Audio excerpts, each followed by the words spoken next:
நம் ஆண்டவர் இயேசு கிறிஸ்துவின் நாமத்தினால் மகிழ்ச்சியும் சமாதானமும் நம் அனைவரோடும் இருப்பதாக. லூக்கா 12:35-38 முடிய. உங்கள் இடையை வரிந்து கட்டிக்கொள்ளுங்கள், விளக்குகளும் எரிந்து கொண்டிருக்கட்டும். திருமண விருந்துக்கு போயிருந்த தம் தலைவர் திரும்பி வந்து தட்டும்போது உடனே அவருக்கு கதவை திறக்க காத்திருக்கும் பணியாளருக்கு ஒப்பாயிருங்கள்.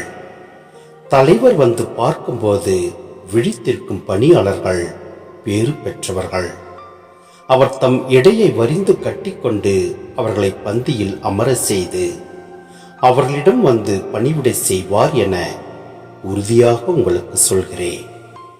தலைவர் இரவின் 2ஆம் காவல் வேளையில் வந்தாலும் 3ஆம் காவல் வேளையில் வந்தாலும் அவர்கள் விழிப்பாயிருப்பதை காண்பாரானால் அவர்கள் பேர் பெற்றவர்கள். சிந்தனை: இறை அச்சமே ஞானத்தின் தொடக்கம் என்பதை நாம் பார்க்கின்றோம். ஆம், கரைபடிந்த தம் உள்ளத்தை நாம் ஒவ்வொரு நாளும் இறை வார்த்தையின் நிமித்தமாக நம்மை தூய்மையாக்கிக் கொள்வோம். அவ்வாறு நாம் தூய்மையாக்கிக் கொண்டு நம் ஆண்டவரில் நிலைத்திருப்போம் எனில் நம் ஆண்டவர் நம்மை நிலை வாழ்வுக்கு அழைத்து செல்வார். நாம் ஒவ்வொரு நாளும் விழிப்பாயிருப்போம்.